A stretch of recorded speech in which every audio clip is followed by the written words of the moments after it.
Hello, and welcome to the Paul Green Comedy PaulCast. It is September 30th, 2024. This is episode 282. Stand-up comedian, actor, improviser, and dreamer. Paul Green here, sharing my journey as a performer and when I am learning along the path of having a dream and going for it and experiencing all the ups and downs, the highs, the lows, the agony and the ecstasy of pursuit. And man, it has just been a wild couple of days. If this is your first time tuning in to the podcast, over the weekend I was in Las Vegas participating in the World Series of Comedy competition, and ended up having an incredible experience. And for the first time in 4 years of doing the festival, I actually advanced to the semifinals, which came down to the final 6 comics of the festival. And a festival that starts out with 101 stand-up comedians, and the 101 are selected out of over 500 submissions. So that felt pretty good, not gonna lie. I have, as I said, done that festival 3 other years and never got past round 1. And I had sort of given up on it. I had just decided, I just don't think this festival is for me. It's a lot of work. It's very stressful. It's set up in a way that there's a lot of ambiguity in terms of how long you'll have to be at the festival, because if you advance, then you have to come back another night, but you don't know if you're going to advance. And if you aren't going to advance, then you don't really want to stick around. And so I had all but determined that I was done with the World Series of Comedy, and for some reason, I just decided a couple months ago to submit again, and I was accepted into the festival. And then in the first round, I ended up taking first place, which moved me to the quarterfinals, and in the quarterfinals, I ended up taking third place, which brought me down to the final 6. And in the semifinals, unfortunately, you had to be in the top 3 to advance, and I did not advance. So I don't know what place I was in, but I was in the bottom 3. So overall, though, it was just a really incredible experience, and it was very encouraging to just see some progress. And if there's one thing I can tell you about pursuing a dream, especially in an artistic field, sometimes progress just seems so slow that it's almost imperceptible. And so that was just very fulfilling and gratifying to go, oh wow, I must have improved in the last 2 years. So the last time I had done it was 2021, if I remember correctly. And I didn't do it 2022 or 2023. And to be able to go back to that festival and to just show up and to actually take first place in a round out of 9 comics, and then to take third place in a round of 7, it was just a very fulfilling and gratifying experience to go like, oh, maybe all of this work that I've done is actually helping me to improve. And now there's a little modicum of success that I can point to and go like, oh, I'm actually doing better than a couple years ago when I was doing stand-up. So celebrate those wins, everybody. Do the best you can to find any sort of indication that improvement has happened. I find it's just so important to do that because, I don't know, it just seems like the day-to-day is just a lot of slugging it out and finding ways to pursue your dreams, pursue your passions, improve, grow, all of that fun stuff. And doing that day to day, sometimes it's hard to really see progress. So that was over the weekend. So the last show that I participated in was Saturday, and then I pretty much drove from Vegas back to Phoenix. And then yesterday, which was Sunday, I was absolutely dead tired. I was completely exhausted. And really just had a relaxing day. I went to go see my friend. She was in a play, which was really nice. And then I really just took it easy. And I so needed to do a podcast episode yesterday. Because as you know, anybody who listens to this, my goal is to do it daily. And I have been really struggling with the daily. It's like I'll get 2 days in a row or 3 days in a row, and then, I'll get thrown off my game because I've been traveling so much. And this comedy festival really took a lot of mental preparation, emotional preparation to try to stand up in front of a audience and in front of industry judges and deliver a stand-up comedy routine that I thought was the funniest that I could deliver, be the tightest that I can, the most on point. And it was a lot. And I'm now regrouping and really excited to take the next couple of weeks to really process how to move forward, and how can I look at my stand-up comedy and go, cool, I've gotten it to this level, but what can I do to get it to the next level?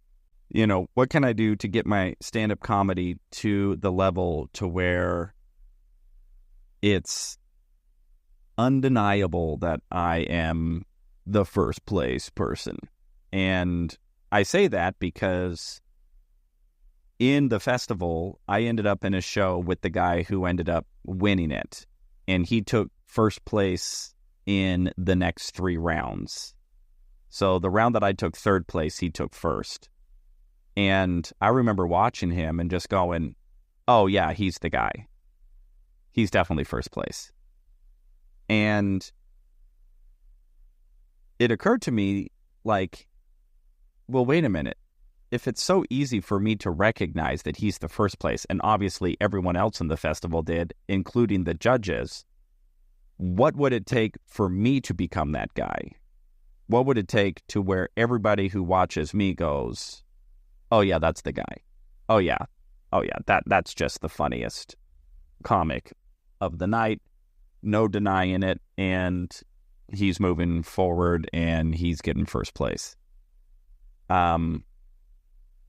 So that's going to be my focus for the next year. And I've already decided that I'm going to participate in the festival next year. Now, it's like now that I've had a little taste of the glory. Little Nacho Libre for you. That, I don't know, it just showed to me that, hey, like, you can do this. You can hang at this level. You got really close, and come back next year and just be undeniable. And that's what I'm going to focus on. What that looks like, how I'm going to do that, I haven't figured that out yet, but that's the goal. So with that, let's talk about the book, The Magic of Thinking Big, which has been a really great book. I really enjoyed it. And I find the principles in there, I've just pretty much agreed with all of them. And I've really enjoyed this book. And today's chapter is How to Think Like a Leader. And this is something that I have spent a significant amount of my adult life contemplating, is how to lead and inspire and uplift people, how to encourage people, how to help inspire a group of people to behave in a manner that's not only in your own best interest, but also in their best interest, but also to where you can all accomplish a greater good or a common goal. And I'll tell you, that's no small feat. And what I love about this book is that it talks about leadership in the manner of which really resonates with me, but that seems to be in stark contrast to the types of leaders that we so often put in positions of leadership, which is really baffling to me. I don't want to get into politics or whatever, but it's like, oh my gosh, do I even want to go down this route? Let's just say that there seems to be a type of human who often ends up in positions of power and leadership that actually seem to lack qualities of what I consider effective leadership. But the reason they are in that position actually is because they are not actually leaders, but they are more tyrannical. And I'm not talking about anybody specific, just talking in general. So when I think of leaders, I think first of all of individuals who have the capacity to really care for those who they are quote unquote leading, and who are willing to be the first one, in the first line. They're the first one out of the trench. They're the first one over the wall or through the wall. And their primary concern first is the well-being of the individuals to whom they are leading. And that just really seems to be so absent in so much of, corporate leadership, political leadership, to where, so many leaders in corporate positions are actually rewarded for, you just look like a mass layoff situation. It's like, a CEO comes in and lays off 3,000 people to increase the bottom line, and they're actually awarded for that. They get a bonus for that. It just seems so contrary to what I think of as a truly effective, compassionate leader. And maybe I'm a bit idealistic here, maybe, a little too altruistic, but I would like to think that the leader who puts his people or her people first and is there to help support them in their own individual journeys, while also they are in a position to provide support to whatever the mission is of the company or the organization. To me, that sort of symbiotic relationship has the highest potential for not only fulfillment, but for success. And one of the things I loved about working for Infusionsoft, which was a software company I worked for from 2014 to 2019, and they were significantly instrumental in helping and supporting me in my dreams and my goals. They're one of the main reasons I moved to LA, because they supported me and let me work remotely and provided all kinds of support and counsel. And I mean, it was really remarkable how much this company supported me as an individual and the leadership within the organization. And the flip side of that was I was a model employee, because this company had made it so clear that they cared about me as an individual. So I very much cared about the company. And I remember this one meeting. I was working remotely and we were having a meeting, and I was just logged in on my computer, and there was one of the founders of the company was talking to about 50, 60 employees who were pretty much all in the same department as me.